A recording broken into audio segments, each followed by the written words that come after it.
Hello friends, welcome back winner classes. दोस्तों, आज की क्लास में हम लोग डिस्कस करेंगे अपने पर्यावरण के कुछ बहुविकल्पी प्रश्नों को, जो कि आने वाली परीक्षाओं के लिए बेहद इंपॉर्टेंट होंगे।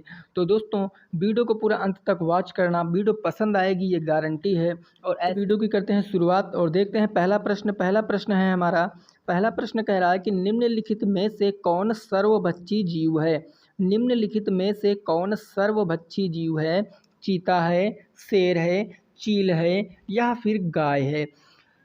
इसमें क्या हो जाएगा? ऐसा भाई जीव जो सर्वभक्षी का मतलब जो शाकाहारी भी हो, जो मांसाहारी भी हो। तो चीता क्या होता है? ये केवल मांसाहारी होता है। शेर क्या होता है? मांसाहारी होती है।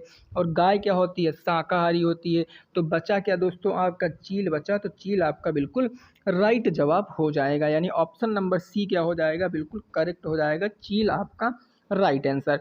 नेक्स्ट अगला प्रश्न देखते हैं। 2 नंबर प्रश्न कह रहा है कि निम्नलिखित में से कौन सा पारितंत्र का जैविक घटक है। निम्नलिखित में से कौन सा पारितंत्र का जैविक घटक है? ताप, पौधे, खनिज या फिर वर्षा। तो चारों में से जिसका राइट आंसर होगा दोस्तों, वो हो जाएगा ऑप्शन नंबर बी, यानी कि कौन सा? पौधे आपका बिल्कुल करेक्ट जवाब हो जाएगा। पौधे क्या हो जाएगा? आपका बिल्कुल सही जवाब हो जाएगा। बढ़ते हैं अगले प्रश्न पे। प्रश्न संख्या नंबर 3 पर देखते हैं क्या कह रहा है।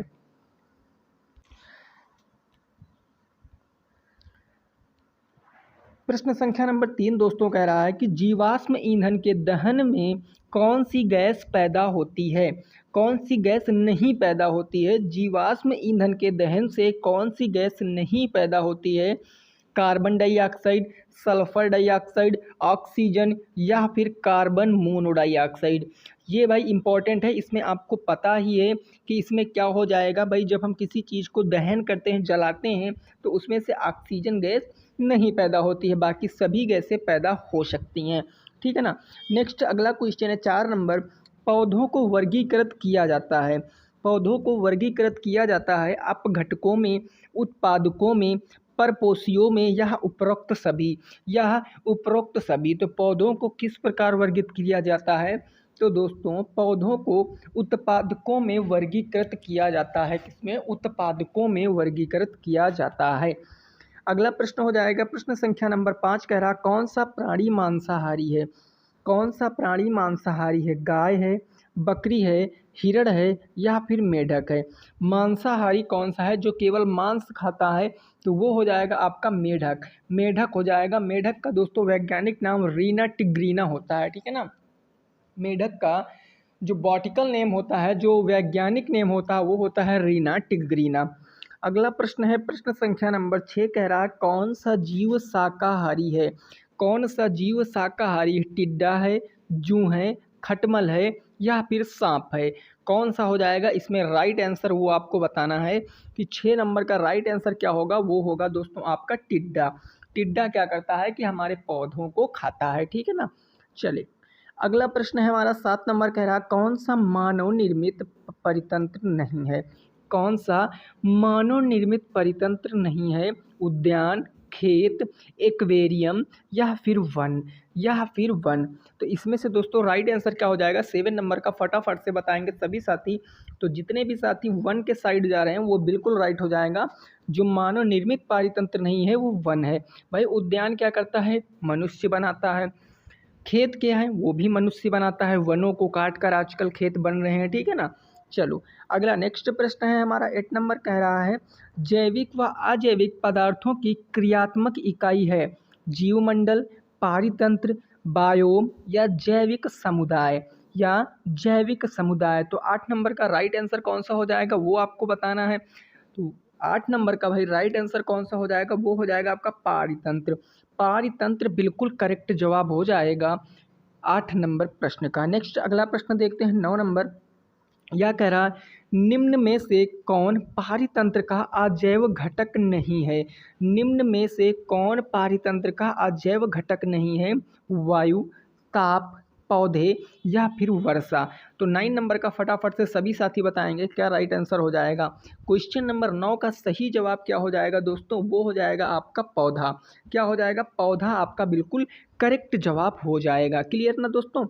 अगले प्रश्न पे पहुंचते हैं। 10 नंबर प्रश्न कह रहा है कि जैव विविधता के विशिष्ट स्थल कौन से हैं। पहला ऑप्शन है आपका वन, होटल, कोयले की खानें या फिर पेट्रोलियम कुएं, या फिर पेट्रोलियम कुएं। तो क्वेश्चन नंबर 10 का राइट आंसर क्या होगा, ये भाई पता होना चाहिए सभी को। क्वेश्चन नंबर 10 का राइट आंसर कौन सा हो जाएगा, वन आपका बिल्कुल करेक्ट जवाब हो जाएगा, यानी कौन सा, वन आपके बिल्कुल सही जवाब होगा। अगला प्रश्न देखते हैं, 11 नंबर प्रश्न कह रहा है कि पराबैंगनी किरणें किस प्रकार के कैंसर का कारण बनाती हैं, गुर्दे या त्वचा या मस्तिष्क या फेफड़े। दोस्तों मैं आपको बता दूं कि ये जो प्रश्न है ये भाई इम्पॉर्टेंट प्रश्न है, क्योंकि ये प्रश्न लगभग पेपर में पूछा जाता है कि जो आपकी पराबैंगनी किरणें हैं ये अगर मनुष्य को टच कर जाएं तो कौन सा रोग हो जाएगा, कौन सा कैंसर हो जाएगा, और इस कैंसर से सबसे ज़्यादा क्या चीज़ जो है वो दिक्कत में आ जाती है, वो आपको पता होना चाहिए। तो ये दोस्तों आपको सभी को पता होगा, क्या हो जाता है, त्वचा कैंसर हो जाता है। अगर पराबैंगनी किरणें हमारे शरीर को टच कर जाती हैं तो त्वचा कैंसर हो जाता है, ठीक है ना। अगला प्रश्न जो है हमारा 12 नंबर, चिकित्सीय कचरा किस रंग के कूड़ेदान में डाला जाता है, पीला, नीला, लाल या फिर हरा। पीला, नीला, लाल या फिर हरा। तो जल्दी से बताएंगे भाई सभी साथी, जितने भी साथी जा रहे हैं ऑप्शन नंबर सी की साइड यानी कि रेड, लाल, वो बिल्कुल करेक्ट जवाब हो जाएगा। लाल रंग के कूड़ेदान में क्या होता है, चिकित्सीय कचरा डाला जाता है। अगला प्रश्न हो जाएगा मेरा 13 नंबर प्रश्न कह रहा है कि हरे पेड़ पौधे कितने प्रतिशत ऊर्जा ग्रहण करते हैं। हरे पेड़ पौधे कितने प्रतिशत ऊर्जा ग्रहण करते हैं, 1%, 10%, 50% या फिर 7%। तो ये भाई आपको बताना है, इसका जवाब क्या हो जाएगा, इसका जवाब क्या हो जाएगा वो आपको बताना है। इसका जवाब क्या हो जाएगा वो आपको बताना है। तो इसका जवाब क्या हो, 1% हो जाएगा, यानी कि ऑप्शन नंबर ए आपका बिल्कुल करेक्ट जवाब हो जाएगा। अगला प्रश्न देखते हैं दोस्तों, 14 नंबर प्रश्न कह रहा है कि ओजोन संरक्षण दिवस मनाया जाता है 16 फरवरी को, 16 अप्रैल को, 16 सितंबर को या 16 दिसंबर को।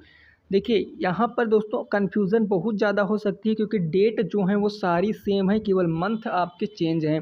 16 फरवरी राइट आंसर होगा या 16 अप्रैल होगा या 16 सितंबर होगा या 16 दिसंबर होगा। तो सभी को पता होना चाहिए जो हमारा ओजोन संरक्षण दिवस है वो 16 सितंबर को मनाया जाता है। 16 सितंबर को क्या मनाया जाता है, तो ओजोन संरक्षण दिवस मनाया जाता है, अभी आने वाला भी है, ठीक है ना। अगला प्रश्न है 15 नंबर कह रहा है पराबैंगनी किरणें ओजोन को विघटित कर देती हैं। ऑप्शन देख लेते हैं इसके, जलवाष्प, ऑक्सीजन, नाइट्रोजन या वर्षा की बूंदों में। ओजोन जो आपका किसमें, आपके जो ओजोन भाई पराबैंगनी किरणों को जो ओजोन है वो किसमें विघटित कर देती है, जलवाष्प में, ऑक्सीजन में या फिर नाइट्रोजन में या वर्षा की बूंदों में। तो इसका सही जवाब आपको बताना है। क्वेश्चन नंबर 15 का राइट आंसर क्या हो जाएगा, फटाफट से भाई सभी साथी बताएंगे। तो 15 नंबर का राइट आंसर क्या हो जाएगा, जितने भी साथी भाई ऑक्सीजन की तरफ जा रहे हैं वो बिल्कुल राइट हो जाएगा। जो आपकी पराबैंगनी किरणों को ओजोन लेयर है वो ऑक्सीजन के रूप में परिवर्तित कर देती है। नेक्स्ट अगला प्रश्न है 16 नंबर, ये कह रहा है कि पोषी स्तर में प्रथम पद सदा होता है। जो पोषी स्तर में है वो प्रथम पद सदा होता है, पादप होता है, मांसाहारी होता है, शाकाहारी होता है या फिर सर्वाहारी होता है। इसमें आपको बताना है भाई, इसमें आपको बताना है कि पोषी शब्द में पहला जो पद होता है वो क्या होता है। तो पहला पद जो आपका होता है वो हमेशा आपका पादप होता है। हमेशा क्या होता है दोस्तों, तो वो हमेशा आपका पादप होता है। नेक्स्ट प्रश्न है आपका 17 नंबर, कौन सी पोषी स्तर के बाद ऊर्जा लगभग समाप्त हो जाती है, पहले, दूसरे, तीसरे या चौथे। कौन सी पोषी स्तर के बाद ऊर्जा लगभग समाप्त हो जाती है। 17 का राइट आंसर भाई सभी साथी बताएंगे फटाफट शानदार तरीके से। जी वेरी गुड। तो जितने भी साथी बता रहे हैं चौथे वो बिल्कुल राइट हो जाएगा, यानी ऑप्शन नंबर डी क्या हो जाएगा, आपका बिल्कुल करेक्ट जवाब हो जाएगा। अगला प्रश्न देख लेते हैं दोस्तों, 18 नंबर प्रश्न कह रहा है कि उत्पादकों के स्तर जीवों की संस्था कैसी होती है, सबसे कम, सबसे अधिक, ना कम, ना अधिक या फिर शून्य। तो 18 का फटाफट से भाई सभी साथी जवाब देंगे। 18 नंबर का सही जवाब क्या हो जाएगा कि जो उत्पादकों के स्तर में जीवों की संस्था होती है वो होती है सबसे अधिक। क्या होती है भाई, सबसे अधिक होती है जीवों की संख्या। क्लियर बात हो गई ना। अगला प्रश्न देख लेते हैं। 19 नंबर कह रहा है कि सबसे अधिक हानिकारक रसायन किसमें संचयित होता है। सबसे अधिक हानिकारक रसायन किसमें संचित होता है। कीट, शेर, मानव या फिर पौधे। कीट, शेर, मानव या फिर पौधे। तो फटाफट से भाई सभी साथी बताएंगे इसका जवाब। इसका जवाब भाई सभी साथी बताएंगे। 19 का राइट आंसर क्या हो जाएगा, तो 19 का राइट आंसर हो जाएगा मानव, यानी ऑप्शन नंबर क्या हो जाएगा, सी आपका बिल्कुल करेक्ट जवाब हो जाएगा। ठीक है ना भाई। अगला प्रश्न है हमारा 20 नंबर, कह रहा है कि निम्नलिखित में से कौन सी भौतिक प्रक्रमों का प्रभाव प्लास्टिक पर पड़ता है। ऑप्शन देख लेते हैं इसके। ऊष्मा, दाब, उपरोक्त दोनों या फिर कोई नहीं। तो 20 नंबर का राइट आंसर क्या हो जाएगा भाई, सभी साथी बताएंगे। 20 नंबर का राइट आंसर क्या हो जाएगा भाई, सभी साथी बताएंगे। तो जो 20 नंबर का राइट आंसर हो जाएगा वो उपरोक्त दोनों, ऊष्मा भी और दाब भी। ठीक है ना, उपरोक्त दोनों यानी ऑप्शन नंबर सी क्या हो जाएगा, बिल्कुल करेक्ट जवाब हो जाएगा। नेक्स्ट अगला प्रश्न देखते हैं। 21 नंबर कह रहा है निम्नलिखित में से कौन कृत्रिम सा परितंत्र है। बगीचा, तालाब, वन या फिर झील। कृत्रिम परितंत्र आपको बताना है। कृत्रिम परितंत्र आपको बताना है। 21 का राइट आंसर क्या होगा, तो 21 का राइट आंसर दोस्तों बगीचा हो जाएगा। कृत्रिम का मतलब जो मनुष्य द्वारा बनाया गया हो, जो मनुष्य द्वारा बनाया गया हो वो हो जाएगा आपका बगीचा। नेक्स्ट अगला प्रश्न 22 नंबर कह रहा है कि निम्नलिखित में से कौन सा तत्व सूक्ष्म पोषक तत्व नहीं है। मैग्नीशियम, जिंक या फिर आपका सोडियम या फिर Cu। ठीक है ना, जल्दी से बताएं। Mn, Zn, Cu या फिर N, ये चार आपके ऑप्शन हैं। इनमें से कौन सा सही जवाब हो जाएगा वो आपको बताना है। 22 नंबर का सही जवाब क्या हो जाएगा, तो वो हो जाएगा दोस्तों आपका सोडियम, यानी कि ऑप्शन नंबर डी N हो जाएगा आपका सही जवाब। N हो जाएगा आपका बिल्कुल सही जवाब। अगला प्रश्न देखते हैं। 23 नंबर कह रहा है निम्नलिखित में से कौन आहार श्रृंखला का निर्माण करते हैं। घास, बकरी, मानव या उपरोक्त सभी। निम्नलिखित में से कौन आहार श्रृंखला का निर्माण करते हैं। घास या बकरी, मानव या फिर ऑल ऑफ दीज, यानी इनमें से सभी। तो आप जल्दी से बताइए क्वेश्चन नंबर 23 का राइट आंसर क्या हो जाएगा। तो वेरी गुड भाई, जितने भी साथियों के मन में विचार उमड़ रहे हैं कि सर उपरोक्त सभी होना चाहिए, तो वो बिल्कुल सही सोच रहे हैं, वो बिल्कुल सही सोच रहे हैं। भाई जिन भी साथियों ने वीडियो को अभी तक सब लाइक नहीं किया है, तो अगर उनको पसंद आ रही है तो वीडियो को कर देना है लाइक, और दोस्तों चैनल को सब्सक्राइब जरूर कर लो, क्योंकि ऐसी वीडियो मैं आपके लिए लाता रहूँगा। ठीक है ना, टाइम मिलने पर मैं आपके लिए ज़रूर वीडियो बनाऊँगा, चाहे जो हो जाए। नेक्स्ट अगला प्रश्न है मेरा 24 नंबर, कह रहा है कि जैव घटक और अजैविक घटक किससे संबंधित हैं। यानी जैविक घटक और अजैविक घटक किससे संबंधित हैं। पर्यावरण से, पारिस्थितिकी से, अम्लीय ऊर्जा से या फिर अवांछित तत्व से। तो 24 का राइट आंसर क्या हो जाएगा भाई, 24 का राइट आंसर क्या हो जाएगा, फटाफट भाई सभी साथी बताएंगे। 24 का राइट आंसर क्या हो जाएगा, जैविक और अजैविक घटक दोस्तों जो हैं वो आपके अम्लीय वर्षा से संबंधित हैं। किससे, अम्लीय वर्षा से संबंधित हैं। ऑप्शन नंबर सी क्या हो जाएगा, वो बिल्कुल सही जवाब हो जाएगा। लास्ट प्रश्न देख लेते हैं आज का। क्लोरोफ्लोरोकार्बन का उपयोग किया जाता है। क्लोरोफ्लोरो यानी कि CFC। क्लोरोफ्लोरो का दोस्तों शॉर्ट में हम लोग कैसे लिखते हैं, CFC लिखते हैं। इसका फुल फॉर्म भी पूछ लेता है, तो इसका फुल फॉर्म होता है क्लोरोफ्लोरोकार्बन। क्लोरोफ्लोरोकार्बन का उपयोग किया जाता है साबुन, रेफ्रिजरेटर में, हीटर में या फिर कूलर में। तो ये तो सभी को पता होगा कि क्लोरोफ्लोरो का इस्तेमाल कहाँ किया जाता है, तो वो किया जाता है रेफ्रिजरेटर में। ठीक है ना, तो यानी कि ये हमारा ऑप्शन नंबर बी क्या हो जाएगा, बिल्कुल सही जवाब हो जाएगा।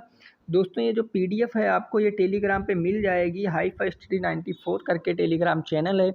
अगर अभी तक उसने आपको ज्वाइन नहीं किया हो आपने उसको, तो आप लोग उसको ज्वाइन कर लीजिए। वहाँ पर आपको हर क्लास की PDF प्रोवाइड कराई जाती है।